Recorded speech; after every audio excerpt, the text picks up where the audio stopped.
Pembahasan pelajaran sekolah sahabat saat ini mencakup pelajaran 3 di triwulan 4 dengan tema untuk minggu ini yaitu peringatan kasih karunia.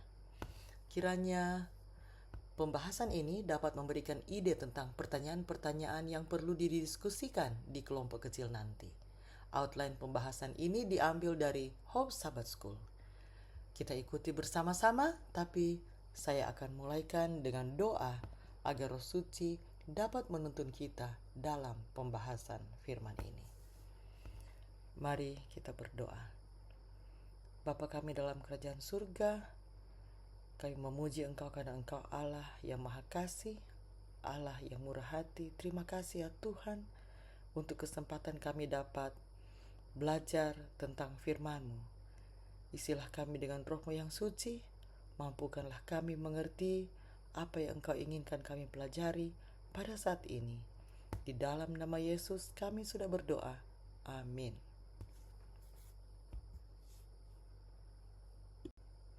Ayat hafalan untuk pelajaran kita minggu ini yaitu terdapat dalam Yosua 4 ayat 23 dan 24. Sebab Tuhan Allahmu telah mengeringkan di depan kamu air sungai Yordan, sampai kamu dapat menyeberang seperti yang telah dilakukan Tuhan Allahmu dengan laut Teberau, yang telah dikeringkannya di depan kita, sampai kita dapat menyeberang, supaya semua bangsa di bumi tahu bahwa kuat tangan Tuhan, dan supaya mereka selalu takut kepada Tuhan Allahmu.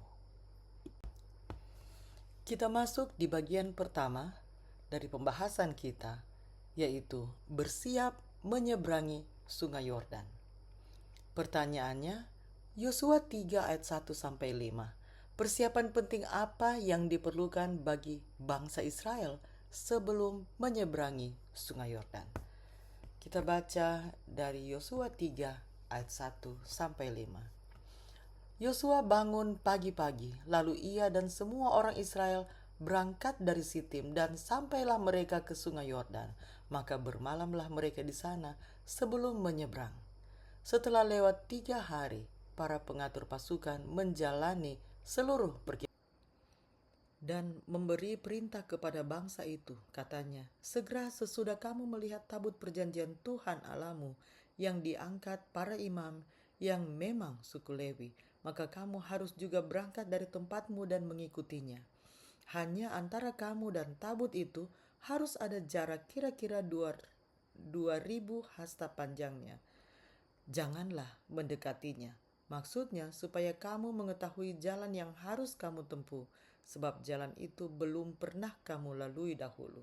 Berkatalah Yosua kepada bangsa itu, kuduskanlah dirimu, sebab besok Tuhan akan melakukan perbuatan yang ajaib di antara kamu. Di sini ada persiapan yang harus dilakukan, yang dipimpin oleh Yosua. Pertama, dia memberikan instruksi tentang waktu mereka beranjak dari tempat mereka di saat tabut perjanjian diangkat. Kedua, dia memberikan instruksi tentang menjaga jarak antara tabut perjanjian dengan bangsa Israel. Kalau dalam Alkitab dituliskan jaraknya kira-kira 2.000 hasta panjangnya. Kalau dalam meter itu kira-kira 914,4 meter. Agak panjang jaraknya. Dan instruksi yang ketiga untuk persiapan, Yosua memberikan instruksi tentang menguduskan diri mereka sebelum Tuhan melakukan perbuatan ajaib bagi mereka. Pertanyaan berikutnya, mengapa penting bagi bangsa Israel untuk mengetahui bahwa hadirat Tuhan akan menyertai mereka? Ini berkaitan dengan kegagalan masa lalu mereka yang dicatat dalam Bilangan 14 ayat 40-45. Dan keesokan harinya, bangunlah mereka pagi-pagi hendak naik ke puncak gunung sambil berkata, sekarang kita hendak maju ke negeri yang difirmankan Tuhan itu. Memang kita telah berbuat dosa. Tetapi kata Musa, mengapakah kamu hendak melanggar titah Tuhan? Hal itu tidak akan berhasil. Janganlah maju, sebab Tuhan tidak ada di tengah-tengahmu. supaya jangan kamu dikalahkan oleh musuhmu. Sebab orang Amalek dan orang Kanaan ada di sana di depanmu, dan kamu akan tewas oleh pedang. Dari sebab kamu berbalik membelakangi Tuhan, maka Tuhan tidak akan menyertai kamu. Meskipun demikian, mereka nekat naik ke puncak gunung itu, tetapi tabut perjanjian Tuhan dan Musa juga tidaklah meninggalkan tempat perkemahan.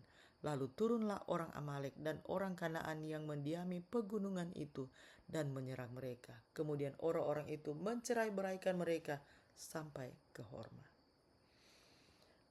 Memang penting bagi bangsa Israel untuk mengetahui bahwa hadirat Tuhan haruslah menyertai mereka untuk mereka bisa dapat menyeberangi sungai Yordan, untuk mereka dapat memasuki tanah Kanaan. Mengingat kegagalan mereka sebelumnya, mereka telah diperingatkan oleh Musa bahwa Tuhan tidak ada di tengah-tengah mereka, tetapi mereka nekat untuk naik ke puncak gunung tanpa hadirat Tuhan. Dan akhirnya kenyataannya apa yang terjadi? Mereka tercerai-beraikan. Jadi sangat penting bagi orang Israel untuk mengetahui bahwa hadirat Tuhan akan menyertai mereka. Dan sangat penting bagi kita juga. Di saat kita melakukan apa saja, kita pastikan bahwa hadirat Tuhan bersama-sama dengan kita. Pertanyaan yang terakhir untuk bagian yang pertama. Bagaimana kita dapat mempersiapkan diri agar Allah bekerja dengan cara-cara ajaib bagi kita, di dalam kita, dan melalui kita? Kita lihat dalam Mazmur 139 ayat 23-24. Selidikilah aku, ya Allah, dan kenalah hatiku. Ujilah aku dan kenalah pikiran-pikiranku. Lihatlah apakah jalanku serong, dan tuntunlah aku di jalan yang kekal. 1 Petrus 5 ayat 6. Karena itu rendahkanlah dirimu di bawah tangan Tuhan yang kuat, supaya kamu ditinggikannya pada waktunya. Jadi Allah menginginkan kita untuk mengizinkan Dia menuntun kita ke jalan yang kekal. Hendaklah kita merendahkan diri kita di bawah tangan yang kuat, dan biarkanlah Allah bekerja dengan cara yang ajaib bagi kita, di dalam kita, dan melalui kita. Bagian kedua yaitu tentang penyeberangan ajaib. Yosua 3 ayat 6-17. Mengapa Tuhan tidak memerintahkan bangsa Israel untuk membuat rakit atau jembatan untuk menyeberangi sungai Yordan? Kita lihat juga di Yeremia 32 ayat 17, Lukas 18 ayat 27. Kita ikuti bacaan Yosua 3 ayat 6-17 untuk mencari tahu apa yang diperintahkan Tuhan tentang penyeberangan sungai Yordan. Dan kepada para imam itu, Yosua berkata demikian, angkatlah tabut perjanjian dan menyeberanglah di depan bangsa itu. Maka mereka mengangkat tabut perjanjian dan berjalan di depan bangsa itu. Dan Tuhan berfirman kepada Yosua, pada hari inilah aku mulai membesarkan namamu di mata seluruh orang Israel, supaya mereka tahu bahwa seperti dahulu aku menyertai Musa, demikianlah aku akan menyertai engkau. Maka kau perintahkanlah kepada para imam pengangkat tabut perjanjian itu demikian. Setelah kamu sampai ke tepi air sungai Yordan, haruslah kamu tetap berdiri di sungai Yordan itu. Lalu berkatalah Yosua kepada orang Israel, datanglah dekat dan dengarkanlah firman Tuhan Allahmu. Lagi kata Yosua, dari hal inilah akan kamu ketahui bahwa Allah yang hidup ada di tengah-tengah kamu, dan bahwa kamu sungguh-sungguh akan dihalaunya orang Kanaan, orang Het, orang Hewi, orang Feris, orang Girgasi, orang Amori, dan orang Yebus itu dari depan kamu. Sesungguhnya tabut perjanjian Tuhan semesta bumi berjalan menyeberang di depan kamu, masuk ke sungai Yordan. Maka sekarang pilihlah 12 orang dari suku-suku Israel, seorang dari tiap-tiap suku. Segera sesudah kaki para imam pengangkat tabut Tuhan, Tuhan semesta bumi, berhenti di dalam air sungai Yordan, maka air sungai Yordan itu akan terputus. Air yang turun dari hulu akan berhenti mengalir menjadi bendungan. Ketika bangsa itu berangkat dari tempat perkemahan mereka untuk menyeberangi sungai Yordan, para imam pengangkat tabut perjanjian itu berjalan di depan bangsa itu. Segera sesudah para pengangkat tabut itu sampai ke sungai Yordan, dan para imam pengangkat tabut itu mencelupkan kakinya ke dalam air di tepi sungai itu. Sungai Yordan itu sampai meluap sepanjang tepinya selama musim menuai. Maka berhentilah air itu mengalir. Air yang turun dari hulu melonjak menjadi bendungan jauh sekali di dekat Adam, kota yang terletak di sebelah Sartan. Sedang air yang turun ke laut Araba itu, yakni laut asin, terputus sama sekali. Lalu menyeberanglah bangsa itu di tentangan Yeriko. Tetapi para imam pengangkat tabut perjanjian Tuhan itu tetap berdiri di tanah yang kering di tengah-tengah sungai Yordan, sedang seluruh bangsa Israel menyeberangi di tanah yang kering, sampai seluruh bangsa itu selesai menyeberangi sungai Yordan. Dari Yosua 3 ayat 6 sampai 17, sekali lagi kita mempelajari bagaimana proses penyeberangan yang ajaib sekali lagi terjadi. Bangsa Israel tidak perlu membuat rakit atau jembatan untuk menyeberangi sungai Yordan, tetapi Tuhan membuat mujizat dengan menghentikan aliran air yang turun dari hulu yang kemudian melonjak menjadi bendungan, sedang air yang turun ke laut Arab, yakni laut asin, terputus sama sekali. Tidak ada manusia yang dapat melakukan perbuatan yang ajaib ini. Hanya Tuhan saja. Dengan mujizat yang ajaib ini, bangsa Israel dapat menyeberangi sungai Yordan dengan berjalan di tanah yang kering yang Tuhan sudah buat bagi kenyamanan mereka. Kita lihat di Yeremia 32 ayat 17. Ah Tuhan Allah, sesungguhnya Engkaulah yang telah menjadikan langit dan bumi dengan kekuatanmu yang besar dan dengan lenganmu yang terentang. Tiada suatu apapun yang mustahil untukmu. Lukas 18 ayat 27. Kata Yesus, apa yang tidak mungkin bagi manusia, mungkin bagi Allah. Tuhan menginginkan agar umatnya dapat diyakinkan bahwa penyertaannya bagi mereka adalah dengan penuh kuasa untuk kebaikan mereka karena kasihnya kepada mereka. Berapa sering kita memuji Tuhan untuk semua yang Tuhan telah buat dalam kehidupan kita setiap hari. Apakah kita hanya memandang enteng semua berkat perlindungan yang Tuhan telah tunjukkan dalam kehidupan kita? Pertanyaan selanjutnya masih di bagian kedua penyeberangan ajaib. Mujizat Tuhan apa yang telah disaksikan bangsa Israel dalam perjalanan mereka yang melelahkan dari perbudakan di Mesir menuju tanah perjanjian? Mujizat-mujizat apa? Apakah hanya menyeberangi sungai Yordan? Ada banyak mujizat yang Tuhan telah buat bagi bangsa Israel yang menunjukkan perlindungannya yang setia, yang menunjukkan kesetiaannya bagi umatnya, yang menunjukkan bagaimana dia memelihara mereka dari makanan mereka, air minum, kenyamanan mereka untuk tidak kepanasan, untuk tidak kedinginan. Ada begitu banyak yang dapat kita baca di buku Keluaran. Kita lanjut di pertanyaan selanjutnya. Penyeberangan sungai Yordan apa yang kemudian mengingatkan bangsa Israel akan kuasa mujizat Tuhan? 2 Raja-Raja 2 ayat 1 sampai 15. Menjelang saatnya Tuhan hendak menaikkan Elia ke sorga dalam angin badai, Elia dan Elisa sedang berjalan dari Gilgal. Berkatalah Elia kepada Elisa, "Baiklah, tinggal di sini sebab Tuhan menyuruh aku ke Betel." Tetapi Elisa menjawab, "Demi Tuhan yang hidup dan demi hidupmu sendiri, sesungguhnya aku tidak akan meninggalkan engkau." Lalu pergilah mereka ke Betel. Pada waktu itu keluarlah rombongan nabi yang ada di Betel mendapatkan Elisa. Lalu berkatalah mereka kepadanya, "Sudahkah engkau tahu bahwa pada hari ini Tuhanmu akan diambil daripadamu oleh Tuhan, terangkat ke sorga?" Jawabnya, "Aku juga tahu, diamlah." Berkatalah Elia kepadanya, "Hai Elisa, baiklah tinggal di sini sebab Tuhan menyuruh aku ke Yeriko."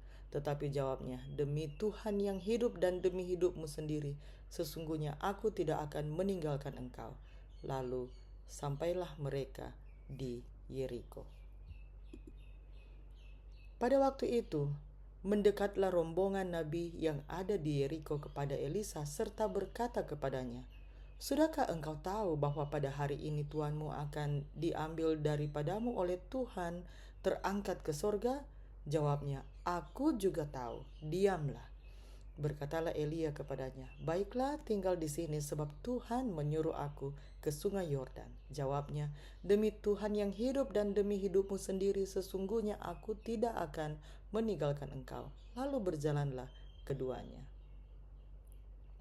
50 orang dari rombongan nabi itu ikut berjalan, tetapi mereka berdiri memandang dari jauh ketika keduanya berdiri di tepi sungai Yordan. Lalu Elia mengambil jubahnya, digulungnya, dipukulkannya ke atas air itu, maka terbagilah air itu ke sebelah sini dan ke sebelah sana, sehingga menyeberanglah keduanya dengan berjalan di tanah yang kering. Dan sesudah mereka sampai di seberang, berkatalah Elia kepada Elisa, "Mintalah apa yang hendak kulakukan kepadamu sebelum aku terangkat daripadamu." Jawab Elisa, "Biarlah kiranya aku mendapat 2 bagian dari rohmu." Berkatalah Elia, "Yang kau minta itu adalah sukar, tetapi jika engkau dapat melihat aku terangkat daripadamu, akan terjadilah kepadamu seperti yang demikian. Dan jika tidak, tidak akan terjadi." Sedang mereka berjalan terus sambil berkata-kata, tiba-tiba datanglah kereta berapi dengan kuda berapi memisahkan keduanya.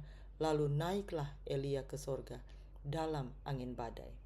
Ketika Elisa melihat itu, maka berteriaklah ia, "Bapakku, Bapakku, kereta Israel dan orang-orangnya yang berkuda." Kemudian tidak dilihatnya lagi. Lalu direnggutkannya pakaiannya dan dikoyakannya menjadi 2 koyakan. Sesudah itu, dipungutnya jubah Elia yang telah terjatuh, lalu ia berjalan hendak pulang dan berdiri di tepi sungai Yordan. Ia mengambil jubah Elia yang telah terjatuh itu, dipukulkannya ke atas air itu sambil berseru, "Di manakah Tuhan Allah Elia?" Ia memukul air itu, lalu terbagi ke sebelah sini dan ke sebelah sana. Maka menyeberanglah Elisa. Ketika rombongan nabi yang dari Yeriko itu melihat dia dari jauh, mereka berkata, "Roh Elia telah hinggap pada Elisa."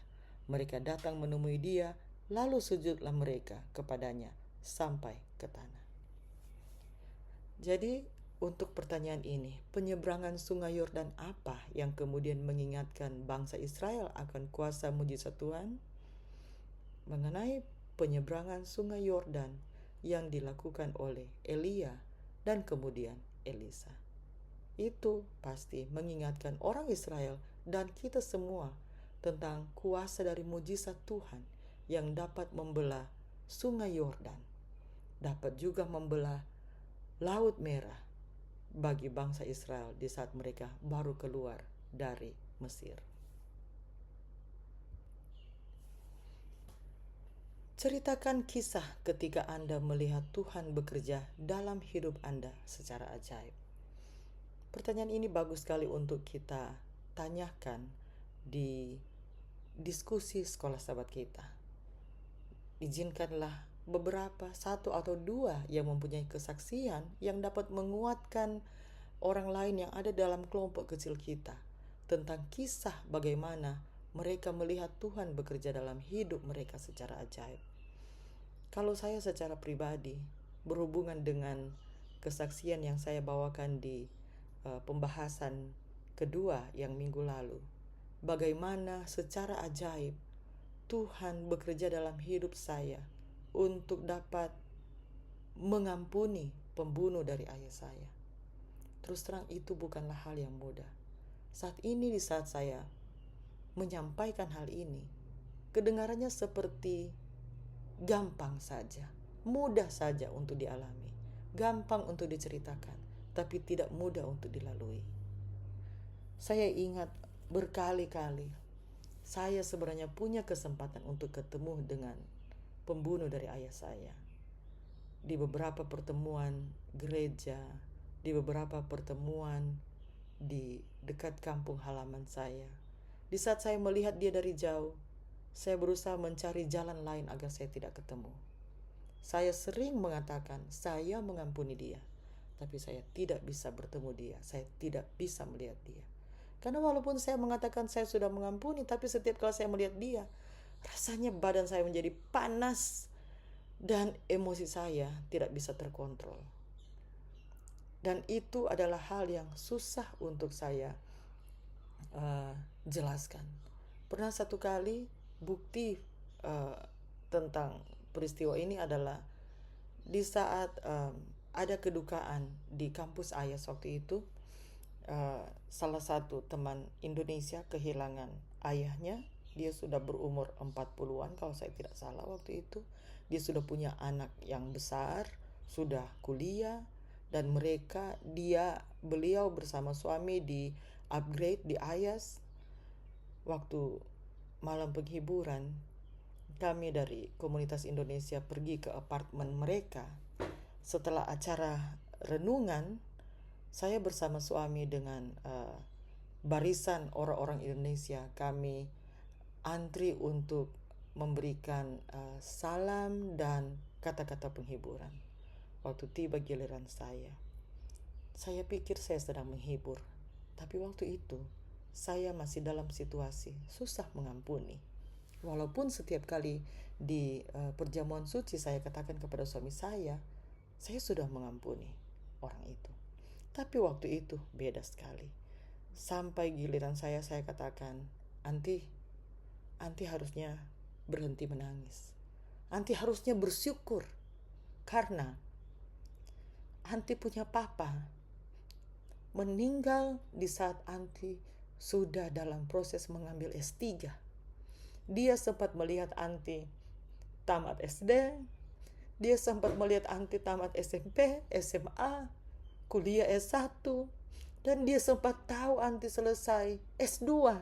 Dan dia sempat melihat, dia sempat menyaksikan Anti menikah, punya anak.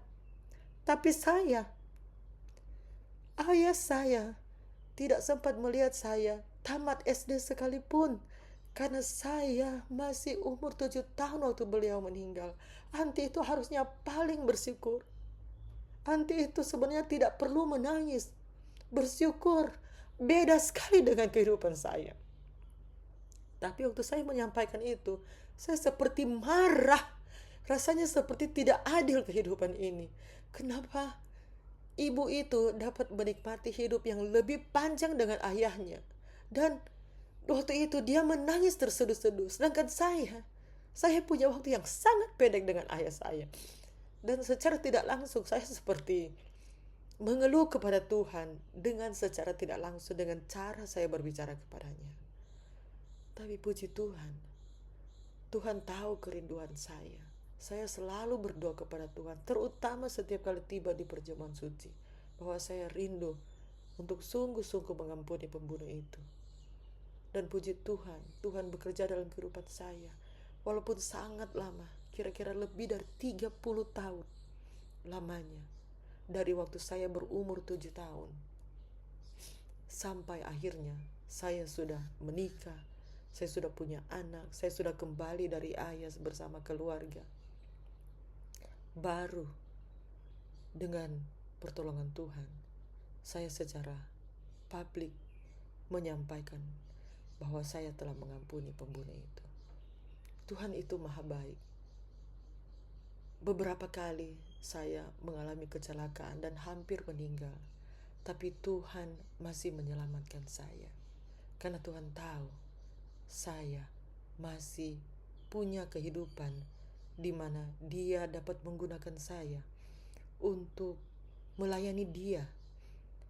Dan salah satu cara untuk melayani Dia adalah dengan berkhotbah di kampung halaman saya. Dan di waktu itu Tuhan menuntun saya untuk mengampuni. Dan saya tahu bukan hanya diri saya yang terobati waktu itu, tapi saya yakin pasti ada satu atau beberapa orang yang hadir waktu itu yang dapat terberkati dengan apa yang mereka saksikan di waktu saya berkhotbah dan saya mengampuni pembunuh itu. Saya tidak tahu bagaimana Roh Suci bekerja dalam hati saya dan bagi orang-orang lain, tapi saya hanya tahu Tuhan dapat bekerja dengan secara ajaib dalam kehidupan Anda dan juga bagi kita semua.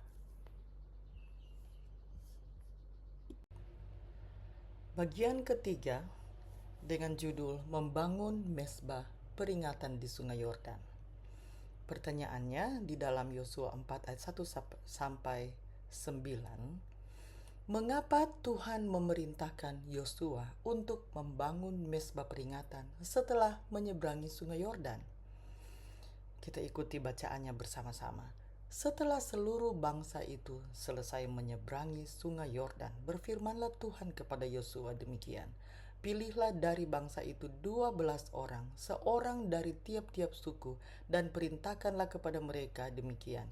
Angkatlah 12 batu dari sini, dari tengah-tengah Sungai Yordan ini, dari tempat berjejak kaki para imam itu. Bawalah semuanya itu ke seberang dan letakkanlah di tempat kamu akan bermalam nanti malam.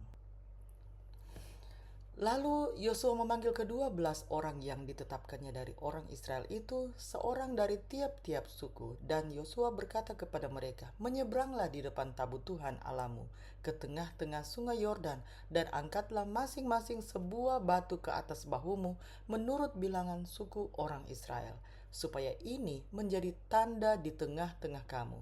Jika anak-anakmu bertanya di kemudian hari, apakah artinya batu-batu ini bagi kamu? Maka haruslah kamu katakan kepada mereka bahwa air Sungai Yordan terputus di depan tabut perjanjian Tuhan. Ketika tabut itu menyeberangi Sungai Yordan, air Sungai Yordan itu terputus. Sebab itu batu-batu ini akan menjadi tanda peringatan bagi orang Israel untuk selama-lamanya. Maka orang Israel itu melakukan seperti yang diperintahkan Yosua. Mereka mengangkat 12 batu dari tengah-tengah Sungai Yordan, seperti yang difirmankan Tuhan kepada Yosua, menurut jumlah suku Israel. Semuanya itu dibawa merekalah ke seberang, ke tempat bermalam, dan diletakkan di situ. Pula Yosua menegakkan 12 batu di tengah-tengah Sungai Yordan itu, di tempat bekas berjejak kaki para imam pengangkat tabut perjanjian itu. Batu-batu itu masih ada di sana sampai sekarang. Jadi mengapa Tuhan memerintahkan Yosua untuk membangun mezbah peringatan setelah menyeberangi Sungai Yordan? Yaitu supaya batu-batu itu menjadi tanda peringatan bagi orang Israel untuk selama-lamanya. Peringatan akan kuasa Tuhan yang telah ditunjukkan bagi orang Israel sebagai bukti penyertaan dan perlindungan Tuhan bagi umatnya. Yosua 4 ayat 21 sampai 24. Apa kesaksian Yosua setelah bangsa Israel menyeberangi Sungai Yordan? Kita ikuti bacaan Yosua 4 ayat 21 sampai 24 untuk mencari jawaban dari pertanyaan, apa kesaksian Yosua setelah penyeberangan Sungai Yordan? Dan berkatalah ia kepada orang Israel demikian, apabila di kemudian hari anak-anakmu bertanya kepada ayahnya, apakah arti batu-batu ini? Maka haruslah kamu beritahukan kepada anak-anakmu begini, Israel telah menyeberangi Sungai Yordan ini di tanah yang kering.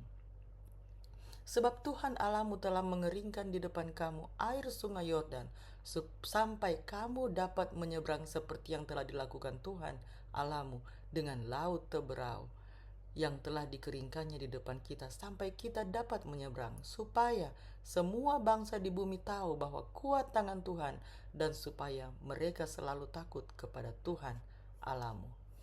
Jadi kesaksian Yosua setelah bangsa Israel menyeberangi Sungai Yordan adalah Tuhan Allah telah mengeringkan air sungai Yordan di depan bangsa Israel supaya mereka dapat menyeberang seperti yang telah dilakukannya dengan Laut Teberau. Ini semua supaya semua bangsa di bumi tahu bahwa kuat tangan Tuhan dan supaya mereka selalu takut kepada Tuhan Allah. Ini berarti mujizat keringnya sungai Yordan bagi orang Israel untuk menyeberang bukan saja hanya untuk orang Israel, tapi bagi semua bangsa di bumi, supaya semua dapat mengetahui tentang kuat tangan Tuhan, sehingga semua selalu takut kepada Tuhan Allah, bukan hanya khusus untuk orang Israel, tapi semua, termasuk kita semua yang hidup saat ini. Di sini sangat jelas bahwa Tuhan menginginkan kita semua tahu kuat tangan Tuhan atau kuasanya, dan Tuhan menginginkan kita selalu taat akan Dia, bukan hal-hal duniawi yang ada di sekitar kita. Mengapa tidak ada instruksi agar 12 batu ini dipahat atau dibentuk oleh tukang batu manusia? Kita tidak tahu karena tidak tercatat di dalam Alkitab. Ini bisa saja jadi salah satu pertanyaan yang dapat kita diskusikan, atau kita bisa tunggu untuk ditanya di kerajaan surga nanti. Mezbah peringatan apa yang Yesus bangun menjelang akhir pelayanannya di bumi? Kita akan lihat jawabannya di dalam Matius 26 ayat 26 sampai 30, 1 Korintus 11 ayat 23 sampai 26. Kita buka dari Matius 26 ayat 26 sampai 30. Dan ketika mereka sedang makan, Yesus mengambil roti, mengucap berkat, memecah-mecahkannya, lalu memberikannya kepada murid-muridnya dan berkata, "Ambillah, makanlah, inilah tubuhku." Sesudah itu ia mengambil cawan, mengucap syukur, lalu memberikannya kepada mereka dan berkata, "Minumlah kamu semua dari cawan ini, sebab inilah darahku, darah perjanjian yang ditumpahkan bagi banyak orang untuk pengampunan dosa. Akan tetapi aku berkata kepadamu, mulai dari sekarang aku tidak akan minum lagi hasil pokok anggur ini sampai pada hari aku meminumnya, yaitu yang baru bersama-sama dengan kamu dalam kerajaan Bapakku." 1 Korintus 11 ayat 23 sampai 26. Sebab apa yang telah kuteruskan kepadamu telah aku terima dari Tuhan, yaitu bahwa Tuhan Yesus pada malam waktu ia diserahkan mengambil roti, dan sesudah itu ia mengucap syukur atasnya. Ia memecah-mecahkannya dan berkata, "Inilah tubuhku yang diserahkan bagi kamu. Perbuatlah ini menjadi peringatan akan aku." Demikian juga ia mengambil cawan sesudah makan, lalu berkata, "Cawan ini adalah perjanjian baru yang dimeteraikan oleh darahku. Perbuatlah ini setiap kali kamu meminumnya menjadi peringatan akan aku. Sebab setiap kali kamu makan roti ini dan minum cawan ini, kamu memberitakan kematian Tuhan sampai ia datang." Jadi mezbah peringatan apa yang Yesus bangun menjelang akhir pelayanannya di bumi? Berdasarkan Matius 26 ayat 26 sampai 30 dan 1 Korintus 11 ayat 23 sampai 26. Berdasarkan ayat-ayat ini, itu adalah mezbah peringatan yang memberitakan kematiannya. Tuhan menginginkan agar kita memberitakan akan kematiannya, kebangkitannya, pengorbanannya, pengampunan dosa, kasih-Nya yang besar bagi umat-Nya. Beritakan ini sampai ia datang dalam kedatangannya yang kedua kali. Seringkali kita mendengarkan frase ini dalam perjamuan suci. Perbuatlah ini setiap kali kamu meminumnya, menjadi peringatan akan aku. Peringatan akan apa yang Tuhan telah lakukan lewat pengorbanannya bagi kita. Apakah kita sedang melakukan hal ini? Mengabarkan tentang pengorbanan Tuhan bagi semua orang, ataukah kita hanya sibuk dengan urusan kita sehari-hari dan melupakan apa yang Tuhan inginkan kita lakukan? Melakukan kehendak-Nya, menjadi juru kabarnya tentang kasih-Nya kepada sesama kita. Apakah kita melakukannya di setiap hari? Pertanyaan berikut. Apa peran Roh Kudus dalam membantu kita mengingat cara Allah memimpin kita di masa lalu? Kita dapat lihat jawabannya dalam Yohanes 14 ayat 26, Yohanes 16 ayat 7 sampai 15. Kita mulai dengan Yohanes 14 ayat 26. Tetapi penghibur, yaitu Roh Kudus, yang akan diutus oleh Bapa dalam namaku, dialah yang akan mengajarkan segala sesuatu kepadamu dan akan mengingatkan kamu akan semua yang telah kukatakan kepadamu. Namun benar yang kukatakan ini kepadamu. Ini kita mulai di Yohanes 16 ayat 7 sampai 15. Namun benar yang kukatakan ini kepadamu adalah lebih berguna bagi kamu jika aku pergi. Sebab jikalau aku tidak pergi, penghibur itu tidak akan datang kepadamu. Tetapi jikalau aku pergi, aku akan mengutus dia kepadamu. Dan kalau ia datang, ia akan menginsafkan dunia akan dosa, kebenaran, dan penghakiman akan dosa, karena mereka tetap tidak percaya kepadaku. Akan kebenaran, karena aku pergi kepada Bapa dan kamu tidak melihat aku lagi.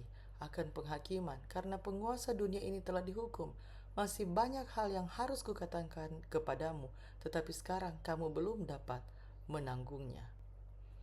Tetapi apabila ia datang, yaitu Roh kebenaran, ia akan memimpin kamu ke dalam seluruh kebenaran, sebab ia tidak akan berkata-kata dari dirinya sendiri, tetapi segala sesuatu yang didengarnya itulah yang akan dikatakannya, dan ia akan memberitakan kepadamu hal-hal yang akan datang. Ia akan memuliakan aku, sebab ia akan memberitakan kepadamu apa yang diterimanya daripadaku. Segala sesuatu yang Bapa punya adalah aku punya. Sebab itu aku berkata, ia akan memberitakan kepadamu apa yang diterimanya daripadaku. Jadi apa peran Roh Kudus dalam membantu kita mengingat cara Allah memimpin kita di masa lalu? Roh Suci memimpin kita ke dalam seluruh kebenaran. Di saat kita mengizinkan Roh Suci berbicara dalam hati dan pikiran kita, kita akan dimampukan untuk mengingat cara Allah memimpin kita di masa lalu, dan kita akan selalu dikuatkan. Ingat tulisan di pena inspirasi dalam buku Life Sketches, halaman 196, tidak ada yang perlu kita takutkan di masa depan, kecuali kita lupa bagaimana Tuhan telah memimpin kita serta pengajarannya di dalam sejarah masa lalu kita. Bagian yang keempat, menyadari karya ajaib Tuhan setiap hari. Pertanyaan yang pertama, bagaimana kita bisa semakin menyadari karya ajaib Tuhan dalam hidup kita dan di sekitar kita setiap hari? Kita lihat jawabannya dalam Kolose 4 ayat 2. Bertekunlah dalam doa dan dalam pada itu berjaga-jagalah sambil mengucap syukur. Jadi bagaimana kita bisa semakin menyadari karya ajaib Tuhan dalam hidup kita dan di sekitar kita setiap hari? Jawabannya adalah bertekun dalam doa dan berjaga-jaga sambil mengucap syukur. Pertanyaan selanjutnya, bagaimana seharusnya kita merespons ketika Roh Kudus menolong kita melihat karya Tuhan di dalam dan di sekitar kita? Kita baca dari Mazmur 66 ayat 6. Ia mengubah laut menjadi tanah kering, dan orang-orang itu berjalan kaki menyeberangi sungai. Oleh sebab itu, kita bersukacita karena Dia. Mazmur 9 ayat 1-2. Untuk pemimpin biduan menurut lagu Mut Laben, Mazmur Daud. Aku mau bersyukur kepada Tuhan dengan segenap hatiku. Aku mau menceritakan segala perbuatanmu yang ajaib. Aku mau bersukacita dan bersukaria karena Engkau. Bermazmur bagi namamu, ya Maha Tinggi. Jadi bagaimana seharusnya kita merespons ketika Roh Kudus menolong kita melihat karya Tuhan di dalam dan di sekitar kita? Bagaimana kita merespons? Bersukacita. Apalagi bersyukur kepada Tuhan dengan segenap hati. Bukan hanya itu, kita menceritakan segala perbuatannya yang ajaib. Kita bersukacita, bersukaria karena Tuhan Allah kita. Kita bermazmur bagi namanya yang Maha Tinggi. Sekarang pertanyaan yang terakhir. Apa kesaksian pujian Anda kepada Tuhan hari ini? Kesaksian ini adalah kesaksian yang kita siapkan untuk bagikan di kelompok kecil nanti di saat kita berdiskusi. Pasti setiap kita mempunyai kesaksian pujian kepada Tuhan setiap hari untuk apa yang Tuhan perbuat dalam kehidupan kita. Kiranya pembahasan sekolah Sabat ini untuk pelajaran ketiga triwulan keempat dengan tema peringatan kasih karunia dapat bermanfaat bagi kita secara pribadi dan kelompok kecil yang kita pimpin melalui pertanyaan-pertanyaan untuk diskusi seperti yang terlampir di deskripsi di bawah ini. Kiranya pelajaran minggu ini dapat lebih menuntun kita untuk lebih mengenal Tuhan kita yang penuh kuasa, mengingatkan kita akan Allah yang penuh kasih dan kemurahan, lebih dikuatkan untuk terus mempercayai Tuhan yang selalu setia kepada kita, walaupun kita yang sering melupakan bimbingannya di masa lalu. Dan kiranya kita dapat terus menyadari karya ajaib Tuhan setiap hari dan mengucap syukur atas segala sesuatu. Mari kita berdoa. Bapa kami dalam kerajaan surga, terima kasih untuk kesempatan kami dapat mengikuti pembahasan sekolah Sabat untuk minggu ini. Kiranya pelajaran ini dapat menolong kami semua ya Tuhan, untuk dapat terus mau belajar tentang Engkau, memahami tentang kuasa-Mu, dan terus bersyukur untuk segala sesuatu yang Engkau izinkan terjadi dalam kehidupan kami. Terima kasih ya Tuhan untuk kasih setia-Mu bagi kami. Terima kasih ya Tuhan untuk segala sesuatu. Kami bawa dalam nama Yesus kami sudah berdoa. Amin.